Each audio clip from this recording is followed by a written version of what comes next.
We're back, year number 3 in Destin, Florida for the Coaches Retreat. Me and Maddie just got in from Charlotte. Oh, baby. We got partners here, we got members coming in. We got a huge party tonight. We got the GHW partners, our legacy partners coming in tonight. We got a beach party.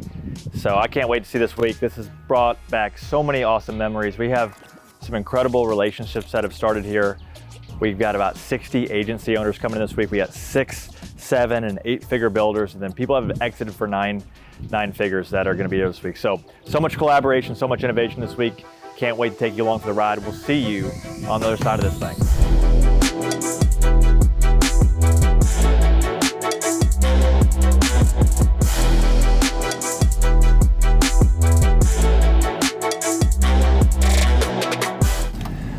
We are on our way to the GHW Partners Beach Party. And if I know anything, that little lady in the back knows how to throw a party. So I have a feeling this is going to be off the chain. And we are welcoming our current partners here. And this is what we do for our current partners is we go above and beyond. It's been about what we have said with GHW Partners when we designed GHW Partners. It was a whole different chapter, and the tagline, if you will, is where legacy begins. So what we said on the partnership side is we wanted to be intentional and exclusive with our partnerships. I think in this industry, a lot of people will just contract anybody. You got a heartbeat, we'll give you a contract. And that's exactly the opposite of what we wanted to be, was like everybody else, because I feel like when you are like everybody else, you get the same results as everybody else.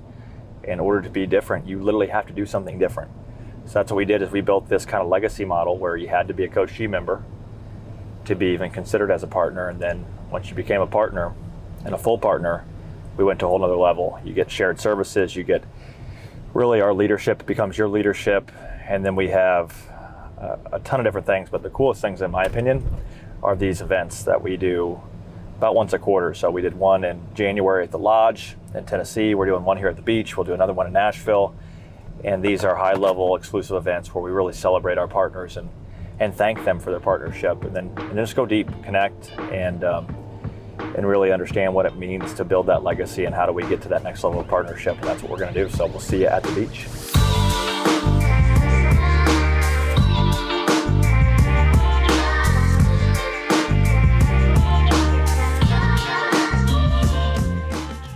So we made it, GHW Partners kickoff party down here at the beach, baby. We're gonna have a beautiful sunset tonight. Every single one of our partners has custom kind of swag. We're very intentional about what we're doing with this. I mean, obviously matching the partners vibe, but the Yeti, whatever you call it, what do you call these things? Yeti, whatever they're called. Hydro Flask. Yeah, Hydro Flask, we'll go with that. Just this high-end GHW Partners beach towel, and then you got your beach bag, and you're ready for the week. So we're gonna kick it off with our partners tonight. If you wanna build something special, it's about intention. It's about getting people in the right place, in the right room, or in the sand in this case, and connecting on a different level. And I'm telling you, legacy is made not just from money, but long-term relationships that go far, far beyond just insurance. And that's what we're gonna do tonight.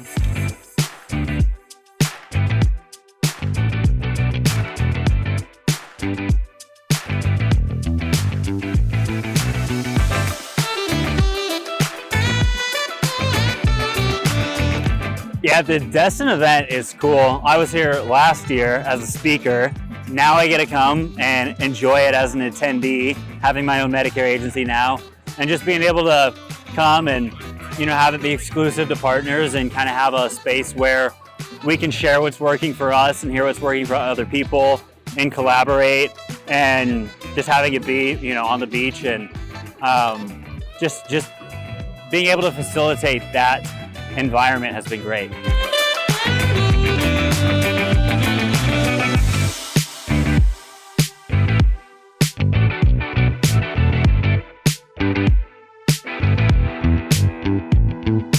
GHW Partners has meant a ton to me. They are all about relationships. The events that they put on are first class. I mean, Chase, Emily, they're just unbelievable partners to work with. I've been with them now for 3 years, and we've just done a ton of growth over that 3-year period. And really what it's meant for me is it's given me also a way to show people what we're doing on the retirement side, helping people on the Medicare piece, learn annuities, add that extra revenue to their business. I mean, events like this, they're all about relationships, networking, getting in the room, knowing people. Before I even met Chase, we weren't running any recovery care business. I came on this event 3 years ago, learned how to do recovery care just from getting in the room, and have built great annuity and retirement relationships here where we've helped other Medicare teams build that line of revenue in their business. I can't thank them enough. Again, they're first-class people. It's been great.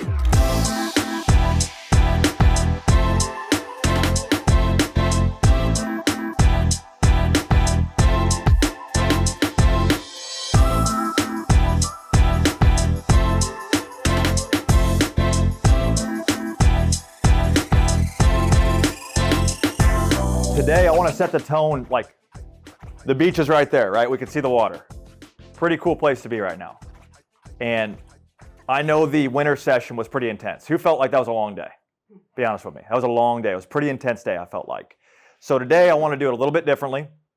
And we're really going to focus on Q1, okay? So we just went through Q1. A lot of you guys set targets and goals that were at our winter session.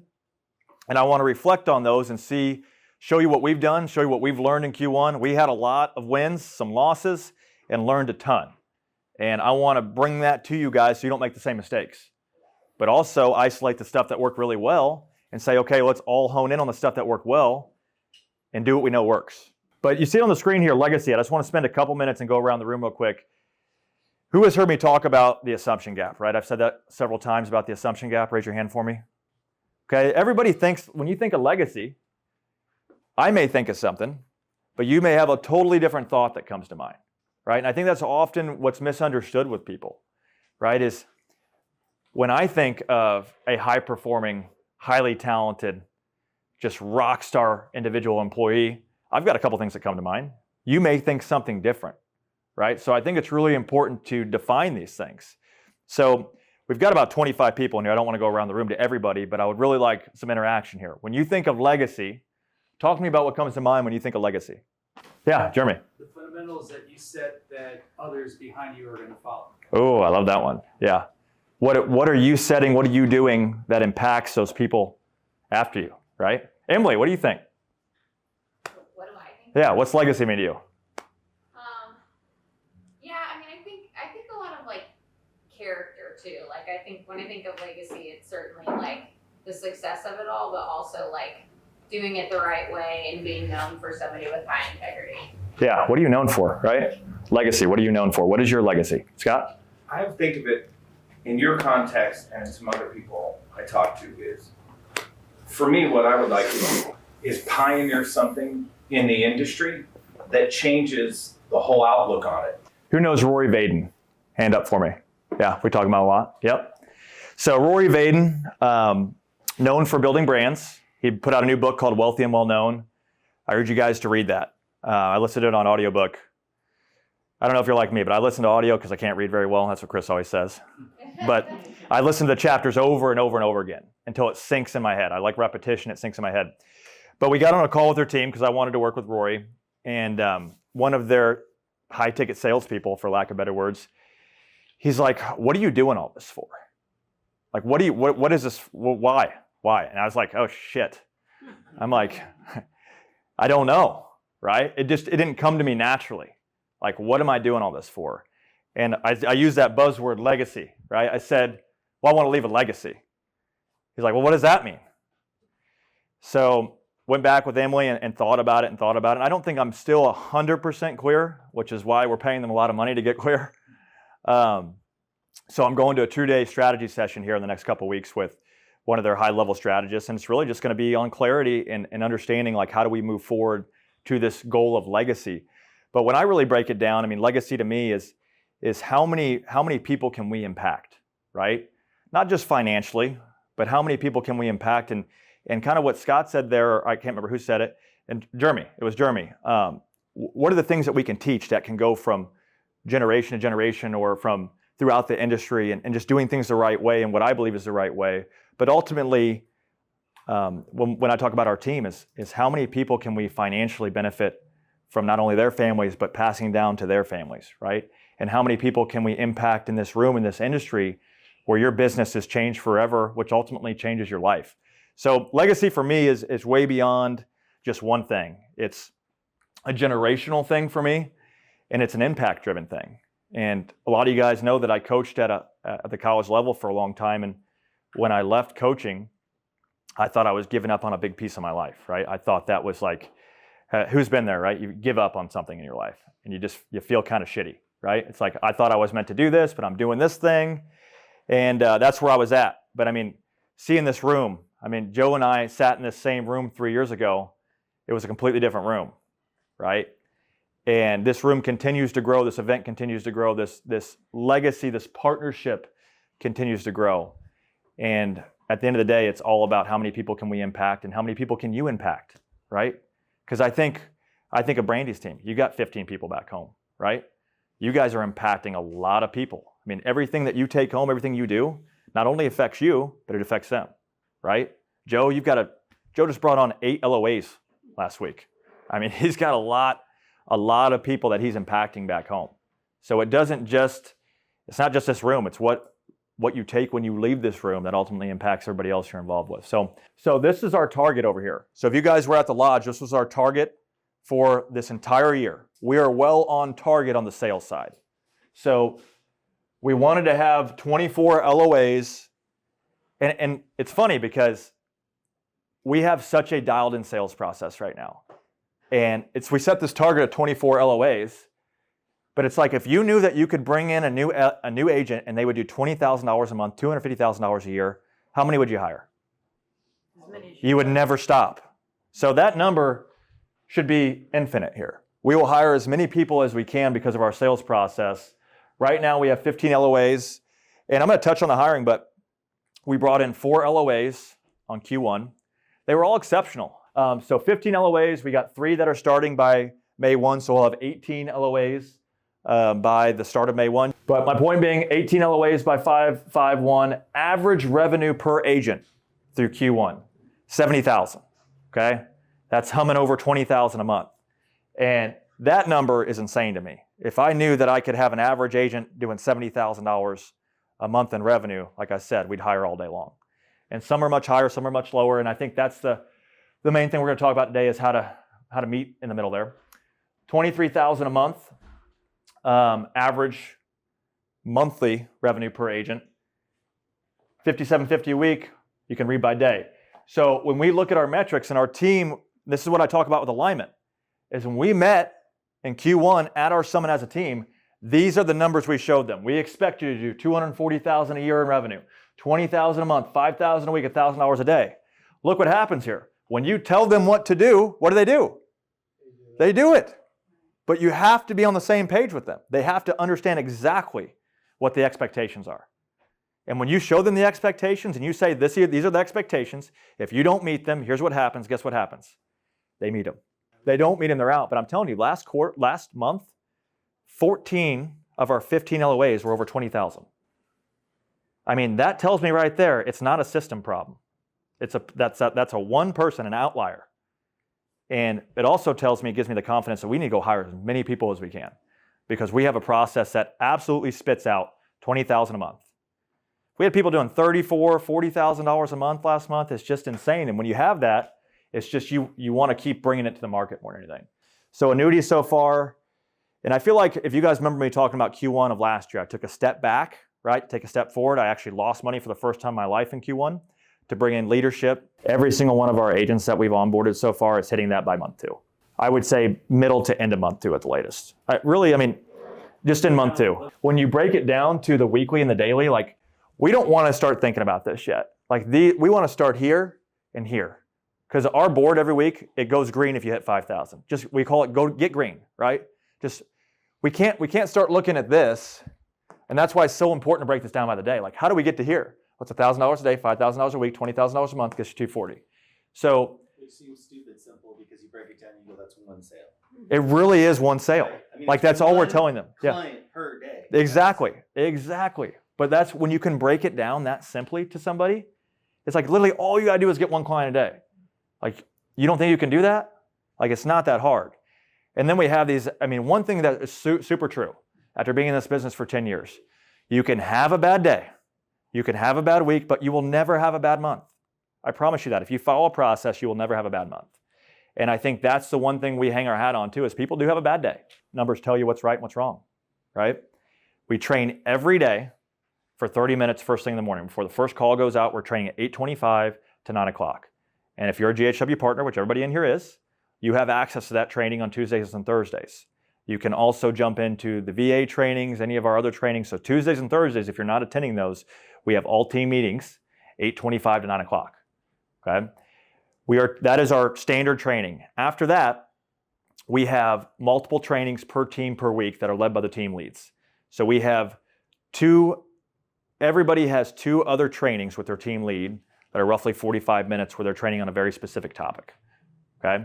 And then every single person meets one-on-one with their leader every single week. They pull a call recording and they're going one-on-one, going over scripting, call recording, and then personal, professional, and financial goals. You should be training every single day for at least 30 minutes, and then probably having some additional trainings or one-on-one meetings with your reps.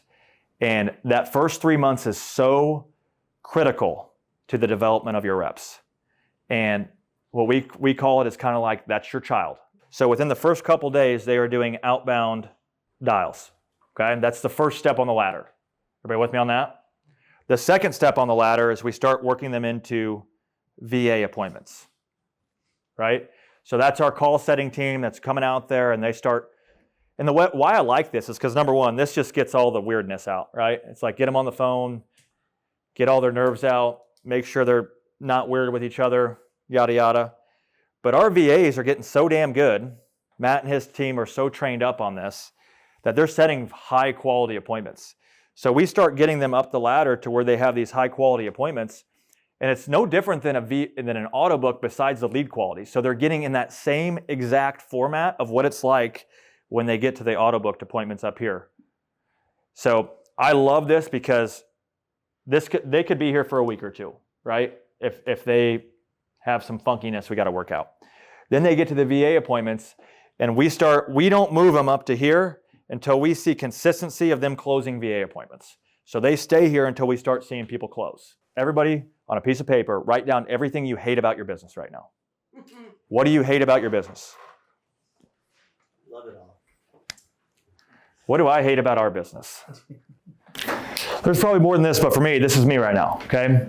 Ads management. So I have been so involved in the ads management over the last 3 or 4 years, and I feel like having this off my plate, which we are actively doing, is going to absolutely free us up and allow us to launch. I mean, bringing somebody in that literally we're going to spend close to $2 million here this year. Like, when you bring somebody in that's an absolute specialist and they move the needle 10% in ad cost or 10% in the lead quality, I mean, we're talking a $200,000 swing, and that's a minimal result, okay? Right here on the annuity side, yeah, I mean, we generate a lot of revenue on the annuity side, but I don't enjoy it. Like, when I think about things, I say highly meaningful, highly profitable, highly enjoyable. Like annuities, highly profitable,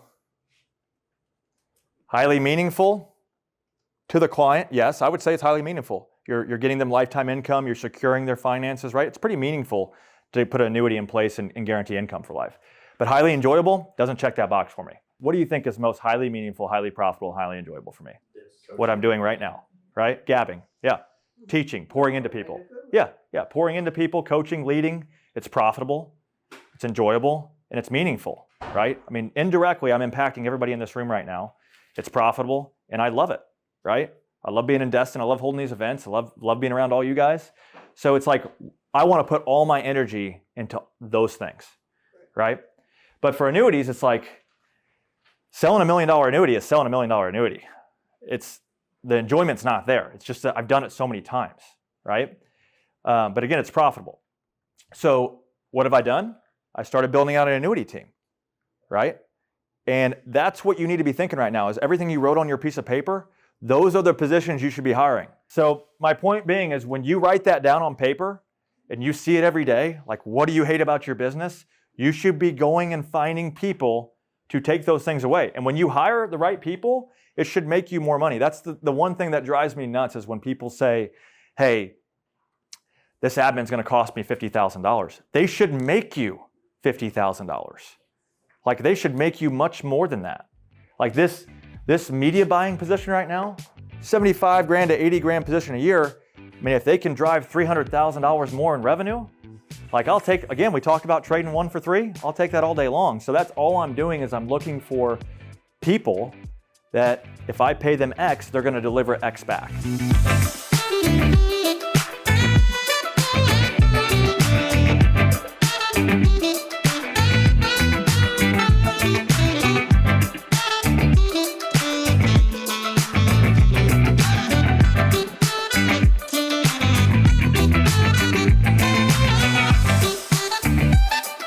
All right, we made it to Destin, Florida. We got the first COACHG party going on out here. Ain't no party like a COACHG party, as some would say. We got Connor McCormick, also known as Con-Man, Conzilla. We got Bryce, also known as B. Rice. Just animals, absolute animals. And these are two of our top producers here in Q1. And we're just gonna do a little Q&A here. And one thing we're not talking about the process, okay? I'm sick of hearing about the process. We all know there's a good process, okay? You guys are here as top producers. We got agents watching right now. Like, what has made you a top producer, and like, what would you tell all these agents watching out there that is going to help them go from, hey, maybe doing a couple policies a month? You guys are doing what, average of 50 policies a month right now, somewhere in that area? Yeah. Okay, so Bryce, we'll start with you. What gets you to that level? Process aside, I really think that building rapport with the client, I was just talking with multiple people here when I first got here, it's that initial 60 seconds of talking to that person on the phone. That's where you really start to understand them and build that connection. And I think building that initial 60-second connection with that person goes a long way now and into the future. So that would be what I would say. Love it. And it's like look good, feel good, play good too. That doesn't hurt, right? Connor, Conzilla, tell us what got you to where you're at right now. Well, I gotta agree with Bryce. Like you said, process aside, building rapport with the client, making sure you guys are on the same page with everything, and just having a smooth process, making the conversation, feel like a conversation, not just a call to them, going over Medicare information, and making sure your recommendation fits their situation and it's going to benefit them now and in the future. Yeah, I remember when you first started, it was like just you being more human, right? Yeah. What do we always say to you? Quit being a robot. Quit being a robot. Yeah. Quit being a robot. And you got more human, and that's where we saw a lot of that. So we do a lot of different products, okay? We start with a Medicare client. What is your favorite product, or what do you think is the most important product to sell besides a Medicare product? I think the most important product to sell besides a Medicare product is definitely CHS, because it's an exposure within insurance, and especially when you transition onto Medicare. So you got a Medicare client. Sell me what? You got a Medicare client. Package. Give me a CHS with it. Okay. And Mr. Jones, the reason I recommended that cancer, heart attack, and stroke to go along with your Medicare supplement plan is, like we discussed, even with the original Medicare and a supplement, you're always going to have non-Medicare approved expenses for those critical illnesses, and that's where the umbrella coverage, cancer, heart attack, and stroke coverage is going to cover you there. Boom, roasted. That's simple. That's simple off the cuff. Bryce, we got CHS, so pick your product other than CHS that you think a client can't go without. Recovery care all day. Additional skilled nursing care. Yeah. A lot of the people. Why do I need it? What's the problem it solves? Yeah. A lot of the people that come into us and talk to us, or come to us and talk about Medicare, is we all know somebody, they've all known somebody, whether it's a parent, grandma, grandpa, aunt, uncle. They've all needed additional skilled nursing coverage at some point. So how I would sell that to you is, hey, Mr. Client, we talked about that 100 days that Medicare allows you under skilled nursing coverage. What this plan is going to do for you is it's going to give you an additional 2 years of skilled nursing protection beyond that 100-day limit. And it's really going to make sure that you're saving all of those assets and that money that you've saved hard for your whole life. Solving a problem. Nobody will ever buy anything unless you solve a problem. And these guys solved a lot of problems in Q1. Super proud of both you guys. Thank you for being here. I'm excited to see what you guys do in Q2 and the rest of your careers. You guys are off to a red hot start. Young, just talented, high performing people in the industry, and we are so lucky to have you guys. Thanks for being here. Love it.